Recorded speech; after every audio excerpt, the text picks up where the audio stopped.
차용금 사기는 사기범이 피해자에게 돈을 빌릴 당시 변제 능력이 없음에도 거짓말을 해서 돈을 편취한 경우가 대부분입니다.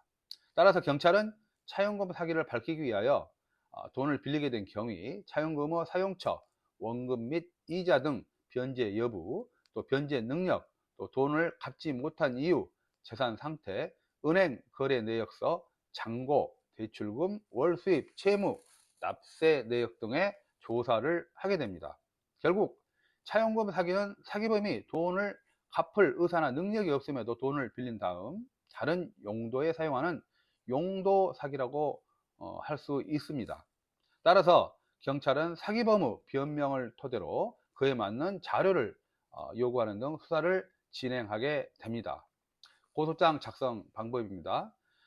고소장은 고소인 인적사항, 또 피고소인의 인적사항, 그리고 고소 내용, 증거, 자료 등을 사실관계를 토대로 법리에 맞게 작성되어야 합니다. 대부분 고소인이 직접 고소장을 작성하여 경찰에 제출하고 있는데, 이는 사건 처리를 하는 경찰의 입장에서는 바람직하지 않습니다. 아쉽게도 경찰은 우리가 기대하는 만큼 친절하게 업무를 하지 않습니다. 그 이유는 여러 가지가 있겠지만 그중 한 가지만 말씀드리자면, 경찰 1인당 취급하는 사건은 너무 과중하기 때문입니다. 경찰은 고소인이 제출한 고소장에 기재된 혐의 사실과 증거 자료에 한정된 수사를 할 수밖에 없는 구조입니다. 즉, 경찰이 적극적으로 국가기관이나 통신업체 등의 사실 조회를 하여 관련 증거를 자체적으로 수집해야 함에도 현실적으로 이를 이행할 수가 없습니다. 따라서 고소인의 사건이 성공하려면 사전에 반드시 법무사 등 법률 전문가의 조언을 받아서 범죄의 성립 여부, 법리 등을 검토한 후에 고소장 등 관련 증거 서류를 꼼꼼하게 챙기는 것이 현명한 고소 방법이라고 할 수 있습니다. 자, 경찰의 불송치 결정입니다. 실무상 사기범은 편취의 고의성을 부인하는 경우가 대부분입니다. 따라서 경찰은 조사 시 고소인이 제출하고 또한 직접 수집한 관련 자료를 바탕으로 사기범의 거짓말과 변명의 모순점과 합리적이지 못한 부분을 찾아내서 이를 집중적으로 추궁하고 설득하여 사기죄를 입증하려는 노력을 해야 합니다. 그렇지만 현실은 고소인이 제출한 한정적인 자료와 피의자의 진술에만 의존하는 수사로 진행돼서 결국 사기범에게 면죄부를 주는 불송치 결정을 하는 경우가 많습니다.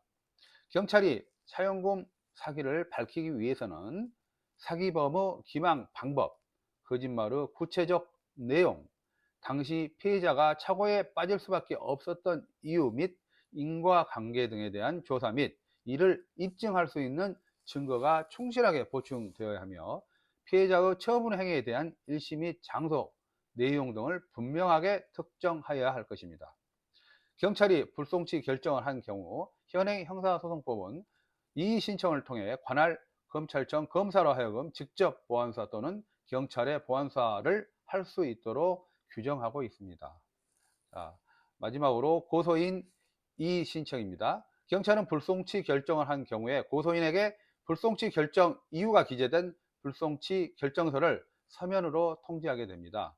실무상 사전 휴대폰 문자 메시지로 결과를 통보한 후에 서면으로 결정서를 보내고 있습니다. 이때 고소인은 경찰의 불송치 결정이 부당하다고 판단하면 불송치 결정한 경찰서에 이의 신청서를 제출할 수 있습니다. 그 기간은 법에 명시된 기한은 없습니다. 그러나 빠른 사건 처리 등을 위해서 바로 제출하는 것이 현명한 방법이라고 할 것입니다. 경찰에 이의 신청서가 접수되면 경찰은 즉시 이의 신청서와 사건 기록 일체를 관할 검찰청으로 송치하게 됩니다. 검찰에 서류가 접수되면 담당 검사실로 배당이 되고, 이후 검사는 이의 신청서를 바탕으로 사건 기록을 검토하여 보안수사 필요 여부를 결정하게 됩니다. 검사는 사건에 대한 보안수사가 필요하다고 판단하면 직접 검찰에서 보안수사를 할 것인지 아니면 경찰에 보내는, 즉 보안수사 요구를 할 것인지 여부를 결정하게 되는데, 실무상 대부분 보안수사 요구를 하고 있습니다. 결국 보안수사에 따라 경찰의 결정이 불송치에서 송치로 바뀌게 하는 제도가 불송치 이의 신청이란 제도이므로 신중하고 또 신중하게 검토되어 작성되어야 할 것입니다.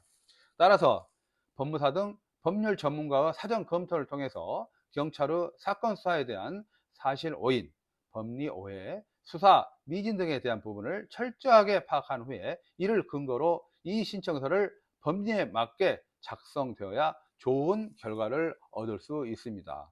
이상 검찰, 경찰, 수사관 출신 법무사 이승재입니다. 감사합니다.